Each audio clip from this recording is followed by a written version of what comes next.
Hey, hi. It's Tuesday night. And what does that mean? The AV Life podcast is happening.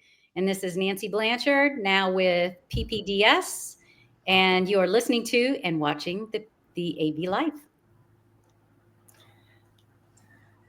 Hey, everybody. This is Murphy Daley at Written by Murphy on all the socials. I'm the AV veteran and author, joining as a crew member for the AV Life. And I'm your host, Tim Van Woeart, coming at you from New Jersey, from Rutgers University, from HETMA, from higherEdav.com, and from my basement in sweaty, hot New Jersey. And you are watching and listening to the AV Life. All right, welcome back, folks. Here we are for another episode of the AV Life. Hey, Nancy, first off, congratulations on the new role. Thank you. And let me tell you, no matter who I hear it from, when I hear that they've gotten a job, like it always makes me happy. Like it's just, or like if they've been promoted or anything like that. So just hearing good news nowadays is just always good. So, so yeah, congratulations. Put a smile on my face. Well, for as many positions as we say have been lost, I seriously have been busy on LinkedIn because I want to pay it forward. And so as soon as I would see that there was something available, I would, do AV tweets and then hiring for those that maybe haven't seen it. And, if it's a chance through me and it turns into something for them, then I'm happy to do that because so many people have looked out for me. So yeah. Oh, that's good. Yeah. And I'm sure, and we'll get into it a little bit during this episode, that people are kind of maybe considering what their options are and what their future paths may hold. And before we get any deeper into anything else, I am pleased to introduce our guest tonight, a returning guest to the AV Life, Tammy Fuqua. Thank you for joining us, Tammy. How are you? I'm good, guys. Thanks for having me. Always a pleasure. Yeah, always a pleasure to have you on the podcast with us here. So, how have things been by you? Good. Not sweaty and not in my basement, but everything is good. Awesome. It's been a great summer so far. Great. Recovering nicely after Infocom. Yes, I am. It's been a few weeks now, but it took a little while to get back into the swing of things, but everything's good now. Cool. Good. Yeah. All right. Great. Well, I'm glad you're here. And Murphy, I'm glad that you're here as well. How are you doing? I'm well. Things are oddly cool in the middle of July here in Southern California. And I am between trips. I'll be out in Europe next week. So I'm looking forward to seeing Germany. And just a quick discussion with the Disney files on here. I'm going to be visiting a European amusement park called Tivoli, which inspired Mr. Disney himself. Mm-hmm. And but here's the thing I just want to let you know is that it's nothing like Disneyland or Disney World, and you have to pay for each individual ride. Yeah. Or attraction. I actually have been there once before, but I get to take my daughter, so she'll see. Yeah. And what's fun to me when I went there is seeing like their little plays that are like true, like Harlequins and stuff like this is what Europeans do with clowns and stuff like that. So it's different. And so it's like, wow, this is another country. Yeah. But it is fun because like you said, you're there and you get to see what was it that when Walt visited that got him the idea of, creating parks here. Right. Mm-hmm. Yeah, well, I am pleased to announce that I did book my next Disney vacation since we're talking about it. So, I guess I better get on it and do something with Disney here. Everyone else is doing something with Disney. Well, it's my rotation is up. So it's usually like every. Hold on. It's like every other year that we go. So and I'm just about to hang on. We've got somebody else that I'm adding in, but hold on, I gotta change the layout here so we can. There he is. That just changes. Ladies and gentlemen, Mr. James King. Hey, James. Hey, Tammy. Say we're just in the middle. We were just kind of catching up a little bit here, James. And, we have already introduced Tammy as our guest. So we're glad you're able to hop on here and join us tonight. Yeah, another night of no soccer. So won't be many of those. I was just saying, have we hit like a lull here? Like, is this? Yeah, we're technically in like a 2-3 week break before the season really gets up and going. Yeah. All right, cool. All right, well, I'm grateful for that to get you back on the show for at least for a few weeks. So, but everything's going good out there by you too. I was just checking in with Murphy, but I'll check in with you now too. So, Yeah, things are good. good, awesome. So yeah, so I was just saying, yeah, I booked booking my next trip. But yeah, so it's an every other year rotation that we usually go. We're more Disney World people because we're on this side of the country.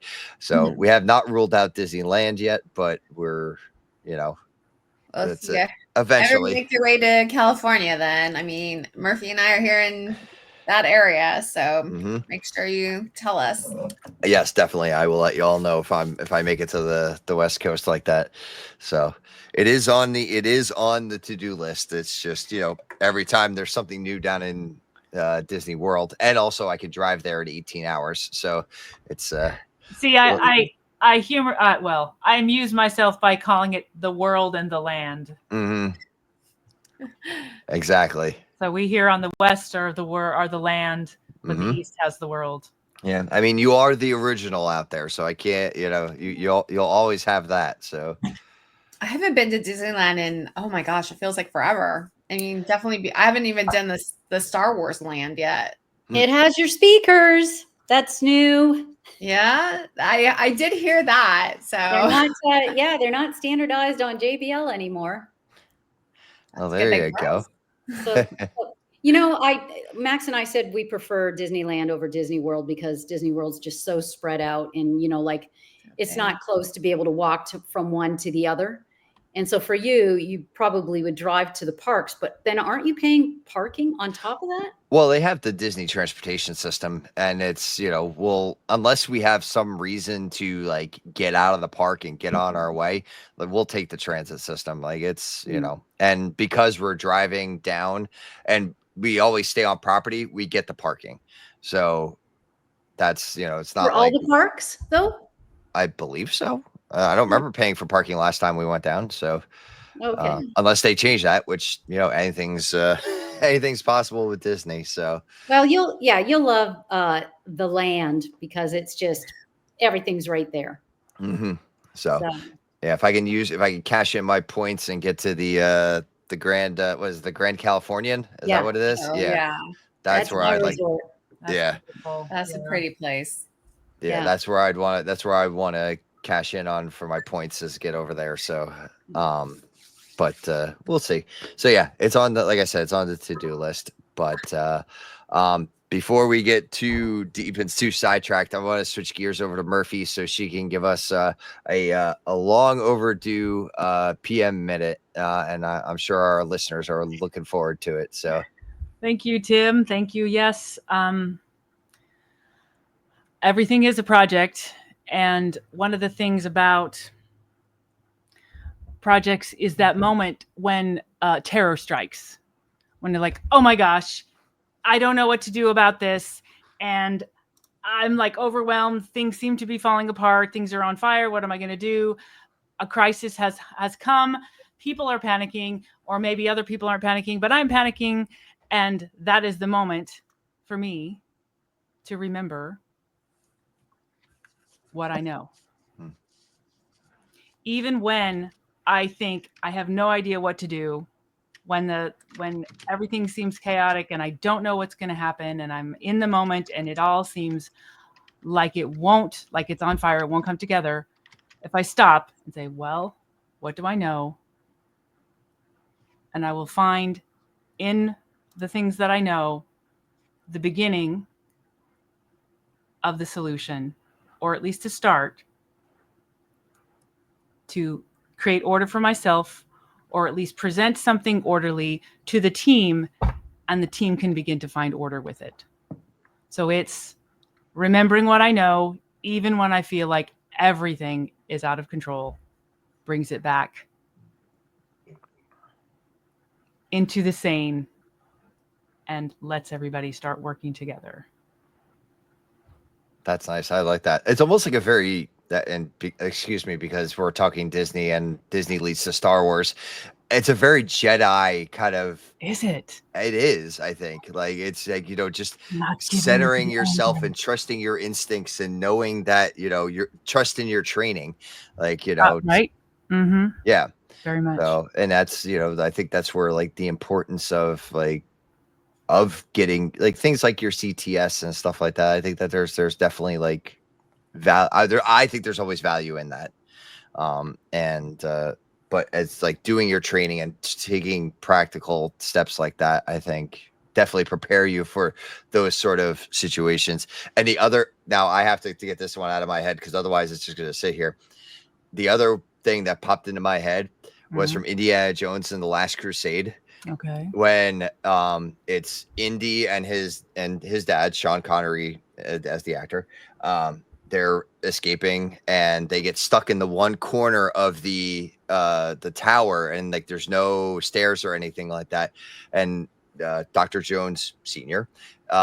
Goes, sometimes I think it's best just to sit down, and he leans back in the chair, and when he sits back and relaxes in the chair, it opens up the staircase for them to escape. And then he goes, solution presents itself. So it's like, it's almost in that vein as well, like where like you're in this middle, and then just stop and sit on it and come up with your plan to move forward. So yes, and I find that again and again. Even when I'm like, I don't know what's gonna happen, and I'll say, okay, and I'll like repeat what we're trying to do. The other people on the table will go, oh, this, and they'll come up with the answer. I'm like, oh, fantastic. Like before I was in a panic, but if I don't give in to the panic and just go, well, we need it to happen in 2 days. Oh, and then everything starts to come together. Or something that some basic thing that I know starts the sanity again. Gets things under control. Nice. Anybody else comments towards our PM minute today? Okay. All right. That's a good one, Murphy. I like that. Thank you. Yeah, it's good. It's always those nice. That's what I love about the PM minute, is that it's like those reminders, like of those little things that, and sometimes like it comes up at just the right time, like for whatever projects or we may have coming along. So thank you, Murphy. Much appreciated. All right. So just as a reminder to our listeners, as part of HETMA, that Higher Ed AV Media is, which part of the AV Life is, we are doing the Road to 10K this next year. The goal of getting 10,000 members in HETMA.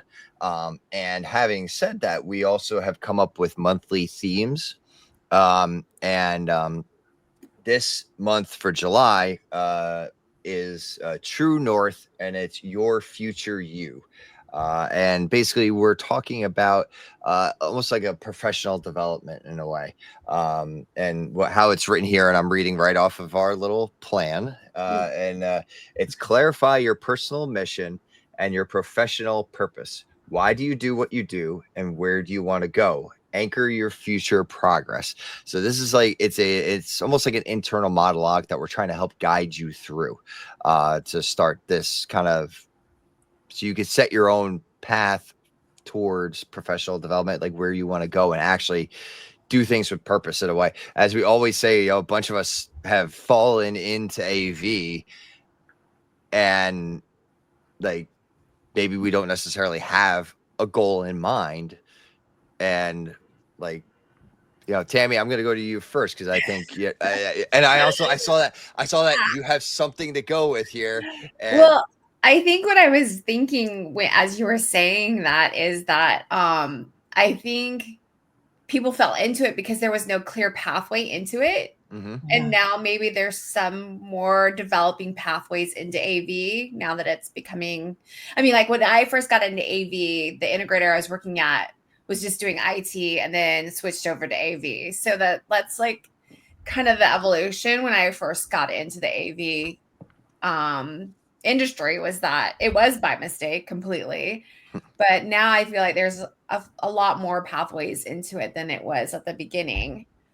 And I guess if I, am taking that theme, I wish I would have, I wish I had myself now go back to my younger self and say, like, I wish I would have done this or that. And one of them would probably be getting into some kind of group, AV mentoring group earlier on, because it maybe would have been a little less heartache as I was making my way through the industry if I had, mentors or someone to help guide me. And that didn't come until later on in my AV career. So, Okay. and I'm just curious what number is Hetma at now? You're getting to, you want to get to 10,000, but what is it now? Last I had checked, we were at 4,000 members. So it's as Joe put it in the last episode that we recorded, it's a stretch goal. It is,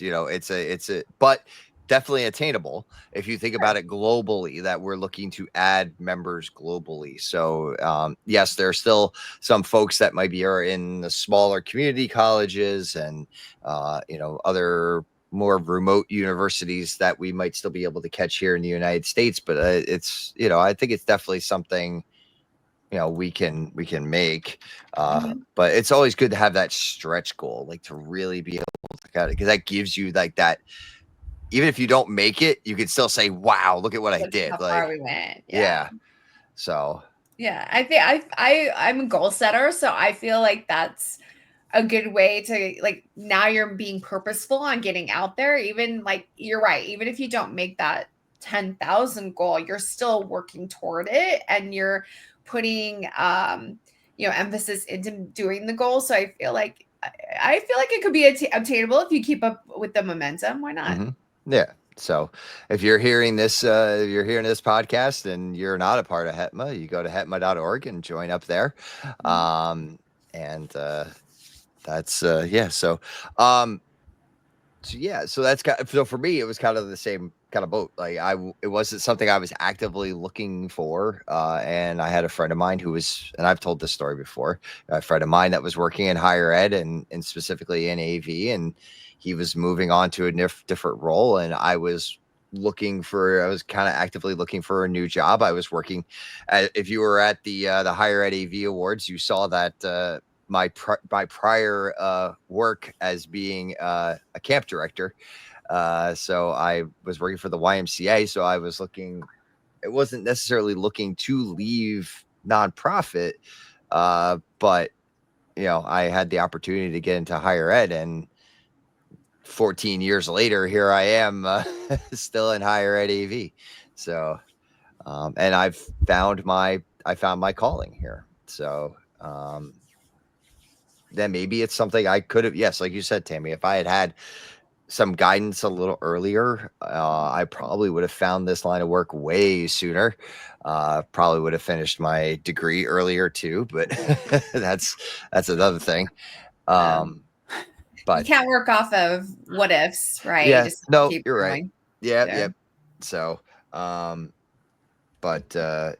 so here I am 14 years later, with, and for me, my path is to stay in higher ed AV. I'd like to be a director and then, executive director. And if I could be a associate vice chancellor or vice chancellor for teaching and learning spaces, then that's where I'd want to be. Like, that would be my goal, or whatever that in whatever institution, that's where I'd want to be. Since we are talking about True North, I think you brought that up. Mm-hmm. Yes, most people fell into this profession. Very few people said, I've always dreamed of being an AV person. Most people find their way towards it. But in the finding their way towards it, they are following, I believe everyone here kind of followed some values and proclivities inside ourselves. Like, I'm like, oh, this is something that speaks to me. Tim, you already were in camp So you kind of like the idea of like performance-ish, like finding a stage and facilitating people being able to communicate in lots of interesting multimedia ways. And James, I know you are someone who pursues like puzzle challenges, like you like things that intrigue you, that you want to learn more about, like, ooh, this is something interesting, and you kind of want to pursue it and untangle stuff. You want to learn more and discover more about technologies and other things like that. So you want to become a more complicated, I don't know if that's the right word, you want to become a more sophisticated, intelligent person. You want to expand yourself in that way. And I think that AV provides that. I certainly find that in AV as well. So there are things inside of each one of us that are kind of our core, our true north, things that resonate with the AV life. Bye, James. There was a check. Something happened. Video seems okay. So he might come back. So he was having. I'm sure. He was having some video trouble. Yeah. Yeah. Anyway, but these are things that I think do resonate with our true north, and as I find the things that in my career that, like, ooh, I kind of follow a bit like where water flows. It flows inerringly towards things that, like, it goes down, and there are things inside of myself, like, oh, there are things that I'm going towards, and to the extent that I continue to pursue my best and highest, I trust that. When I disappoint myself, then that's not a good thing. But I have not found that to be the case in AV. All right. And James is back. Hey, James. Did you hear me talking about you, James? A little bit. Sorry, Murph. Well, I was saying, now your audio sounds very, very distant. Maybe we can send an AV person over there to help you. There you go. Call AV. Right. How about now? There you are. That's much better. Okay. Yeah, I was just saying that since the topic of this is true north, I was saying that I believe for myself and for you, one of the things about AV is that it provides a challenge and something that is intriguing as a technology, as a puzzle to solve.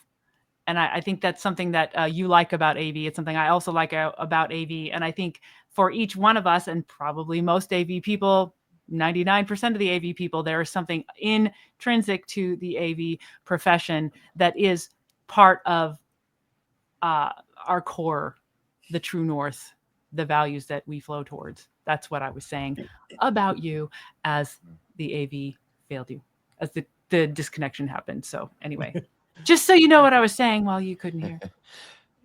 Thank you. No, I agree. Puzzles are always fun to solve. It's going with the whole puzzle side. It's like taking things that are not designed to work together, making them work together. Yeah. It's like the whole saying is, you can't do that. It's like, watch me, I will.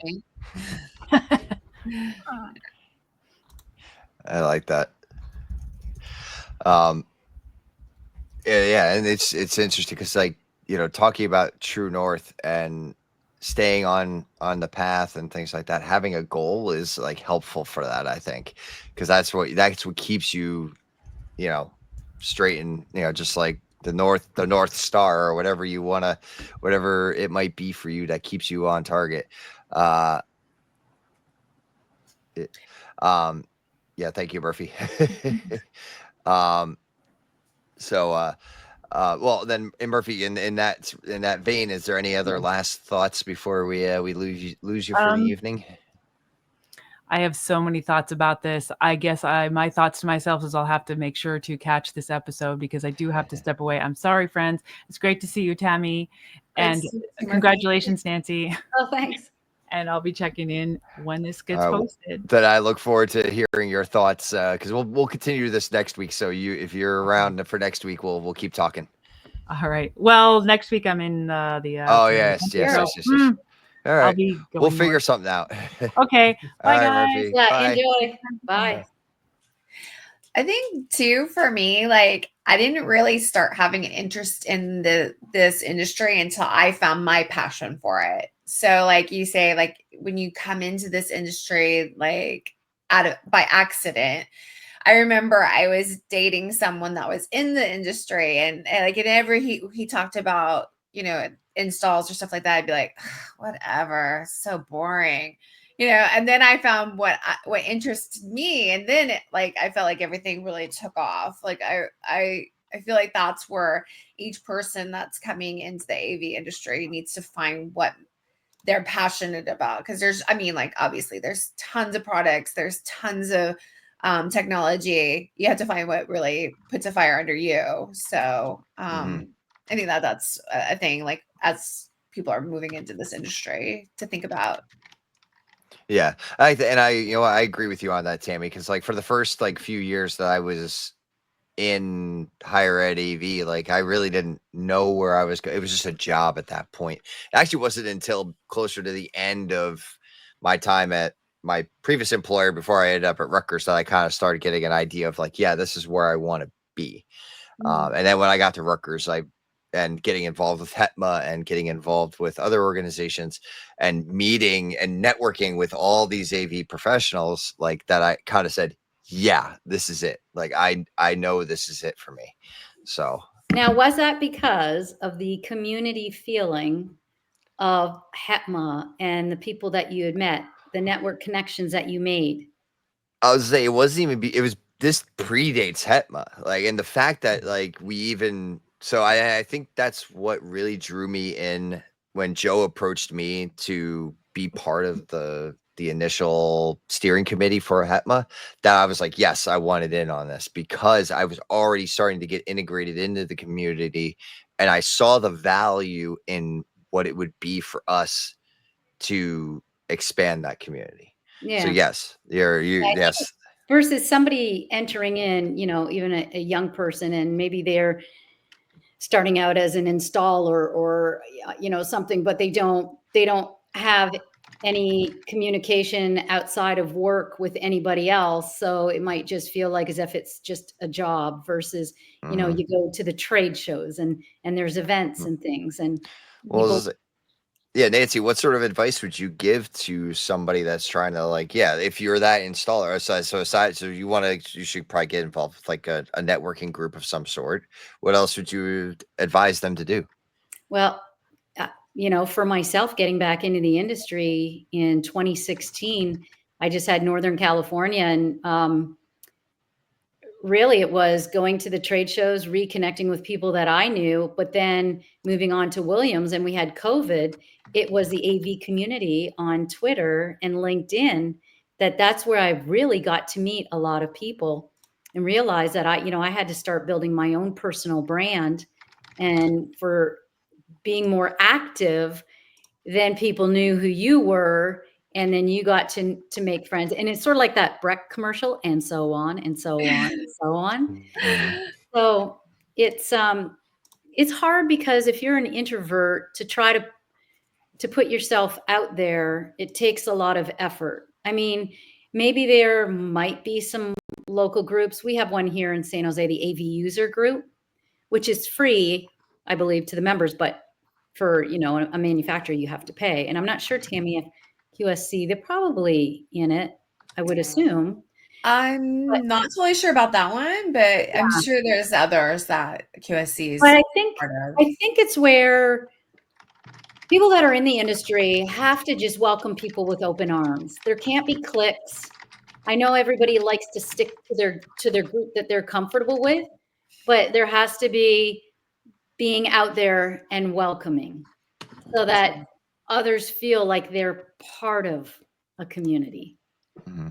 I agree. I mean, when this went from being just a job to being like something that really took off for me, was the community, and that was before HEPMA. It was, again, really, I'll say, Cornetto with the AV tweets. Like, Yeah. like I was looking for something where I could talk to people, because I started to grow a desire, a passion for AV, and I wanted to do more. And nothing against him, coworker at that time, he didn't care about AV. To him, it was a job. He left the job and he didn't care anymore, which, okay, no problem. He came in, he cared about his job, did his work, went home, and that was it. My family, of course, doesn't care about AV. That they don't care when we saying, "Oh, I'm running this kind of resolution." Who cares? So Mhm. going online, finding the AV and the AM, people who are taking time out of their Sunday to have a conversation, that really interests me. And then, communicating with them and being part in. And I think that, like you said, Nancy, which not being clicky. And yes, there's some clicks in the AV industry. You're going to have that everywhere. But I remember the first info I went to, and we walked in the Tech on Tap, and I'm with a bunch of my higher ed friends. Walk in, they automatically all go over to this one area, and I start going in the opposite direction. And I remember one of the members go, "Hey, James, we're all over here." And I turn to him and go, "I know." That's what we did. And I continue to go where I was going. They're like, "Where are you going?" I'm like, "I'm networking." And I went over and I talked to Tim Albright. I talked to Megan Detta. Like, I started talking to a whole bunch of other people and building my network. I sat down at a table with Sean Greenblatt, and as we were sitting there talking, David Bussick came over, had a conversation with us. Like, that's the first time I ever met him. So that's how you build your network and get out there, is having conversations and not being clicky, not like, "Oh, I'm only going to stick with my small group here," and building out from there. Well, your small group you see all the time. You want to try to branch out, right? Yeah.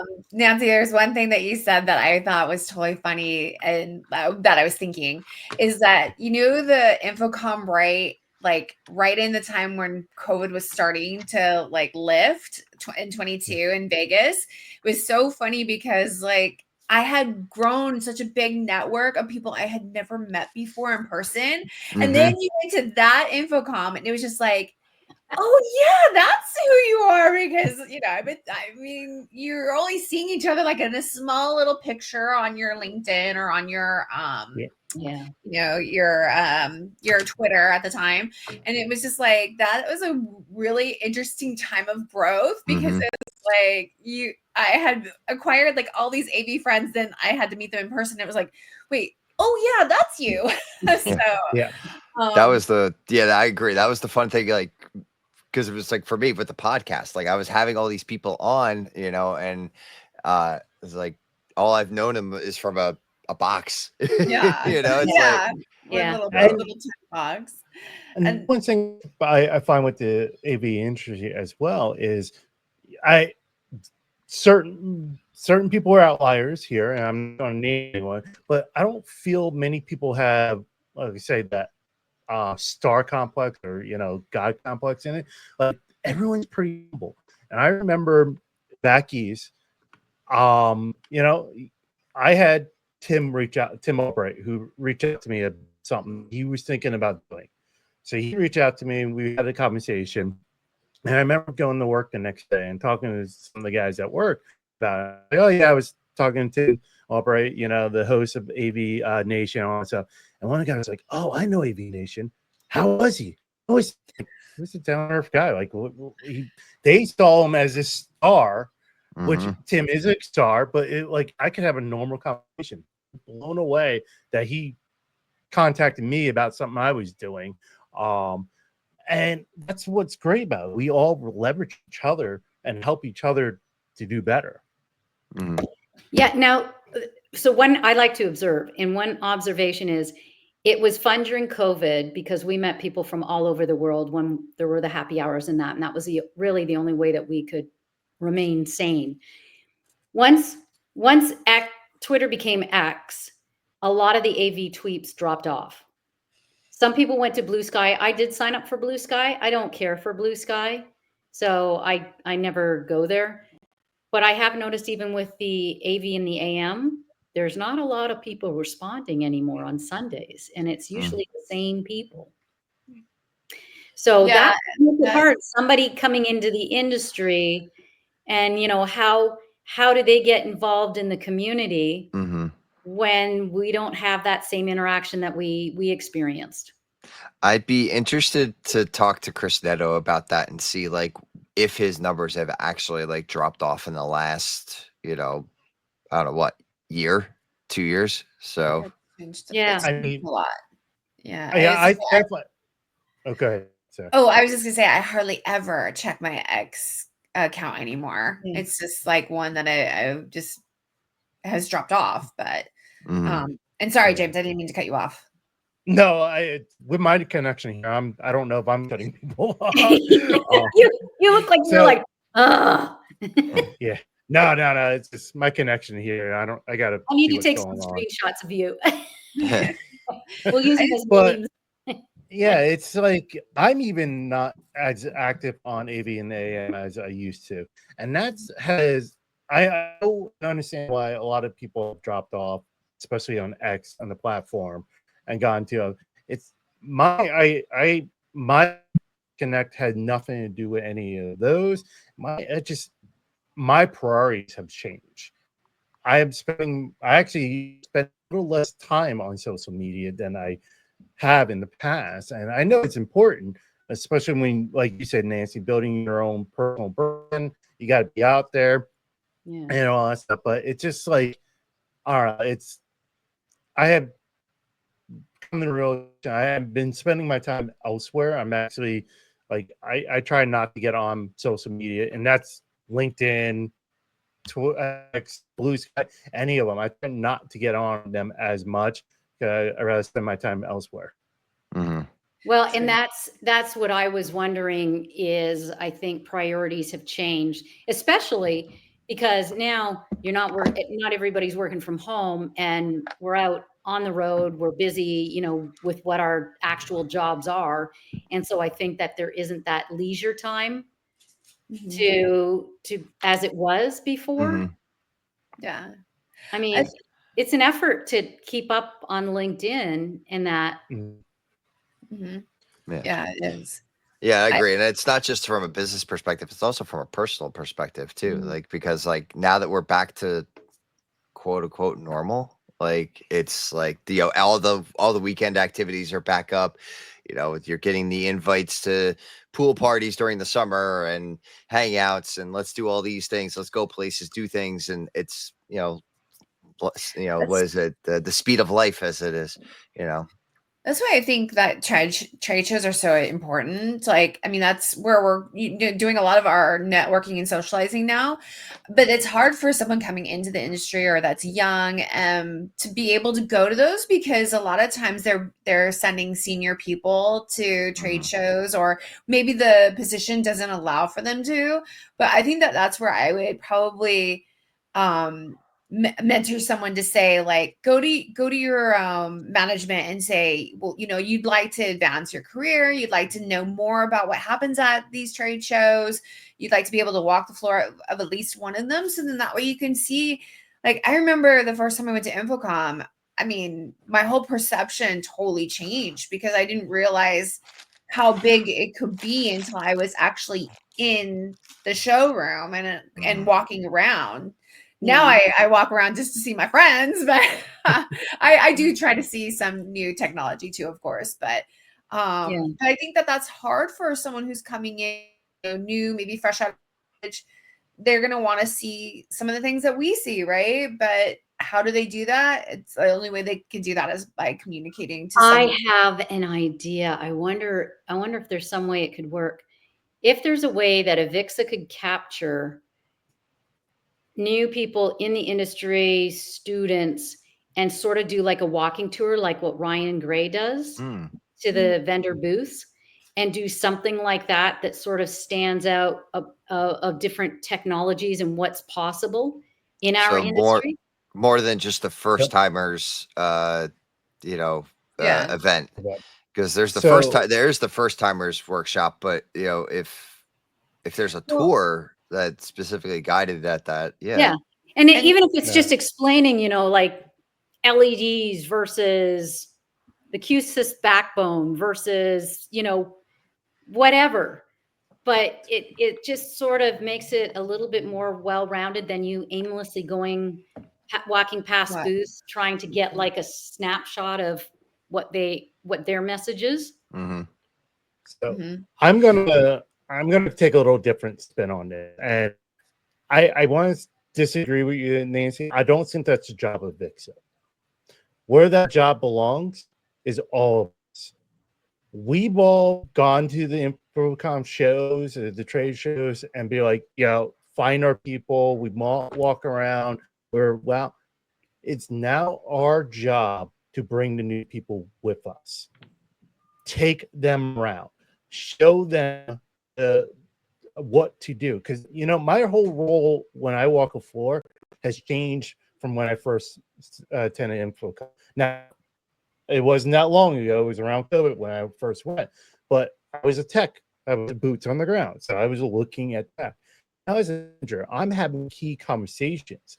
But it's also my job to make sure I'm bringing at least one member, if not all members of my team, and showing them around, introducing them to people, opening the door for the people behind us. Too many times people are closing the door behind. It's like, hey, I got here, now I'm closing the door because I'm now here, and they're not worrying about the next people behind them. Not grabbing someone's hand and say, hey, come with me. Let me introduce you to Tammy, or let me introduce you to Nancy, and getting that. Some people are very good at that. Joe Way is very good at that. He did that for me. He brought me around, introduced me to people. He opened the door, and I went through it. Once the door was open, I got it and went my own way. But we need to do that for these younger generation. They're coming in, their eyes are wide. They're like, hey, we see all this, but they don't know where to start. We all know where to start now. We can help them, but the problem is we're not. Mm-hmm. Okay. I think so. I mean, as far as like in my network of people, we're always introducing new people to the industry around to other like-minded people. So like for example, I've been a long member of the Avixa Women's Council. Here's my shameless plug for the Avixa Women's Council. Go right for it.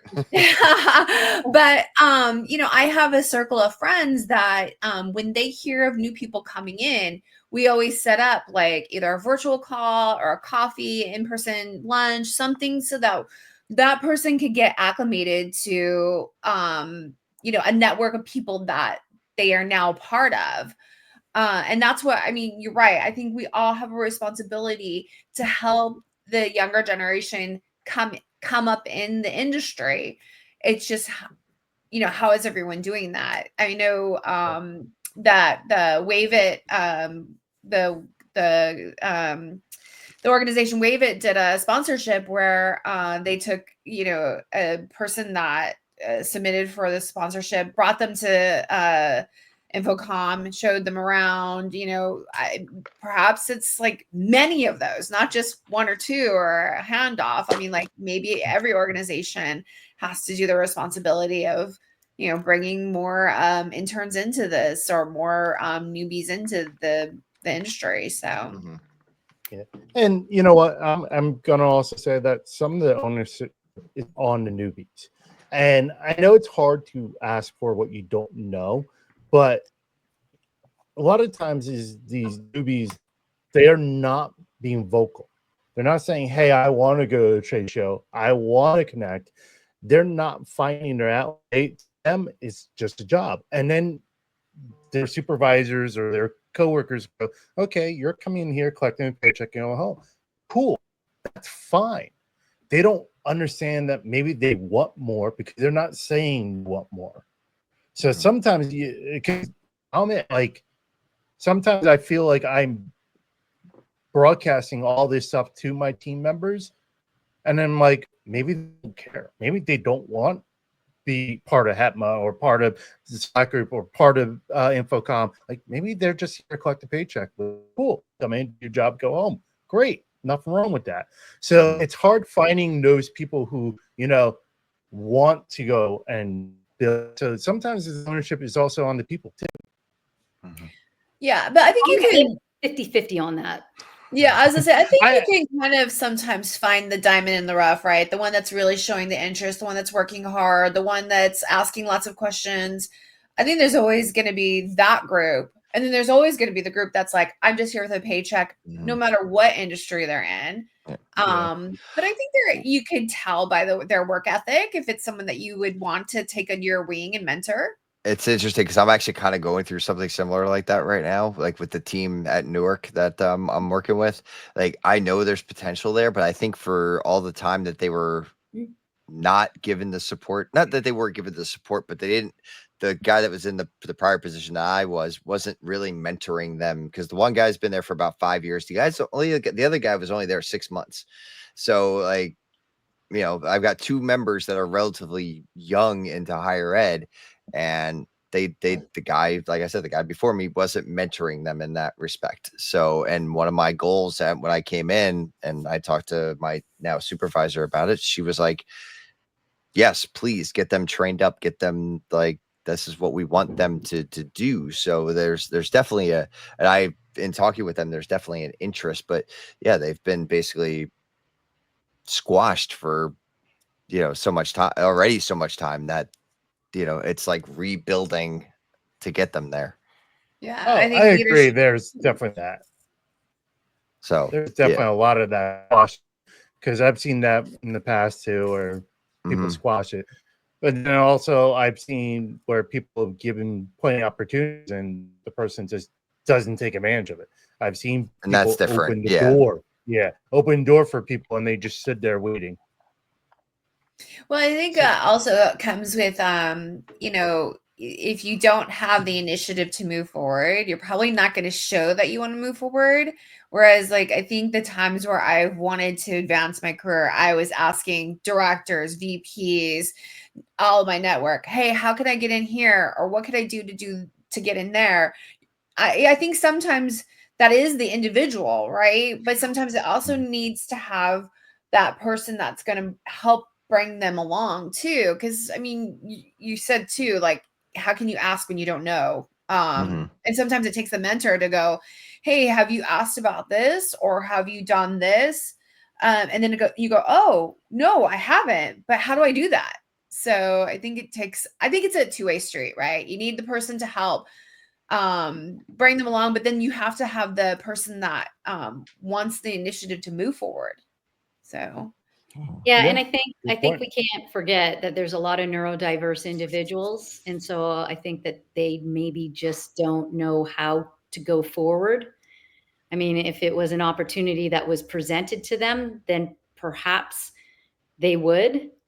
So that's the other part to it. And I agree with you, James, is from a managerial role, is that yes, to encourage, to talk about the trade shows, and one, that they're fun, but also is that it's a chance to see the technology that's available, and what the potentials are. And I feel, because when I was doing consultant liaison, the most important thing that the consultants want to know: what markets are the potentials? What applications are there actually? Tell me about the installs. How are they using it? What's being used? How's it being done? And so if you have real life, what, I don't know what the word is I want, all of a sudden I've forgotten. But if you just have real life scenarios, then that sort of plants the seed into people's minds of what the potential is. Like if you said, hey, you know what? You can do this in a museum with, X, Y, and Z.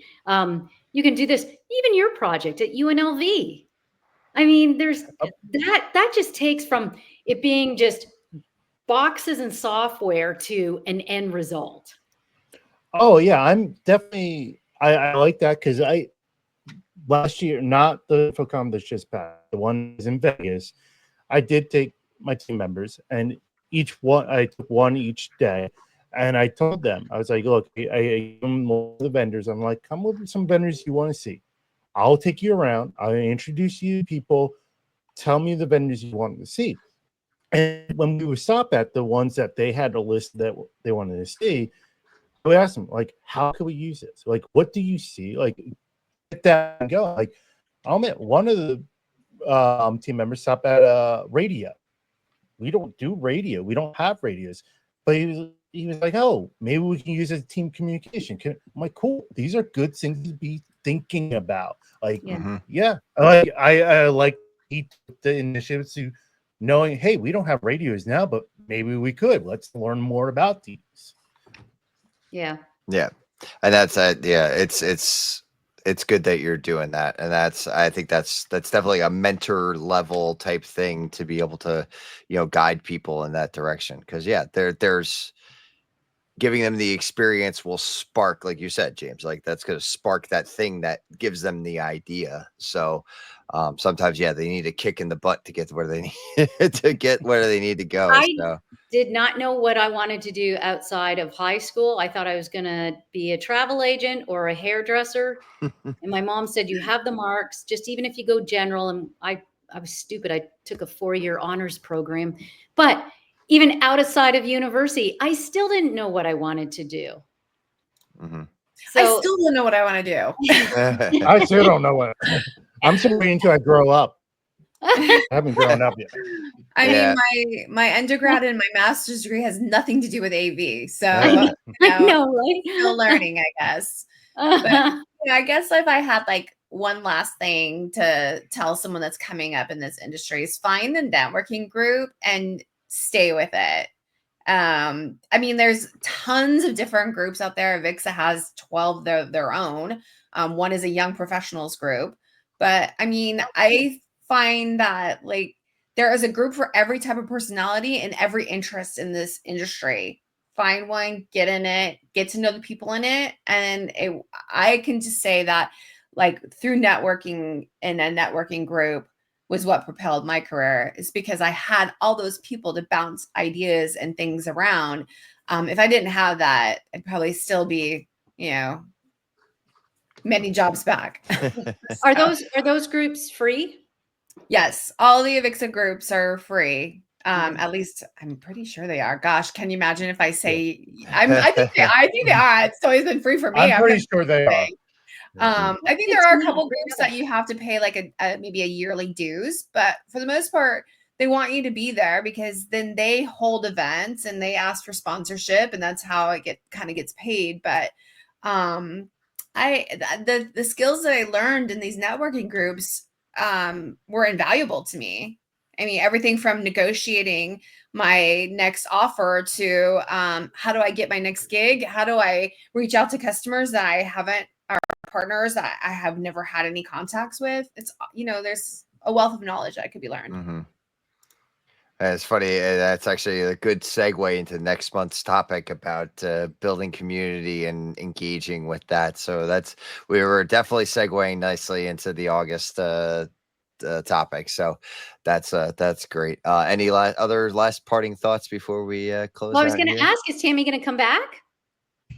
Oh, I'd be happy to come back. I am getting ready to go on vacation. So when I'm back from vacation, then absolutely I'd be happy to come we'll back. talk. Yeah, we'll talk. We got the next couple of weeks booked up, so I'm trying to keep it in a very more intimate setting instead of the bulk conversations. So yeah, we'll definitely have you back, Tammy. I mean, it's always, like I said, it's always great having you here. So always a pleasure for me too. Yes. So, and having said that, if folks are looking to reach out to you and to help grow their community with you, where can they find you? You can find me on LinkedIn right here. There you go. And for those who are just listening to the podcast, it's on YouTube. So if you go like and follow and subscribe while you're there, and you can see Tammy's. Or just Google the name. I don't think there's too many Tammy Fuquas out there, but Tammy, Tammy, and last name F as in Frank, Uqua. So there you go. Well, again, Tammy, thank you so much for joining us. Always a pleasure having you here. James and Nancy, as always, thank you very much for being here. I couldn't do this without you all. And for all of our listeners, thank you for listening in. Again, find us on all the socials, higheredav.com, as part of Higher Ed AV Media, which is part of HETMA. And as always, until our next adventure. Bye.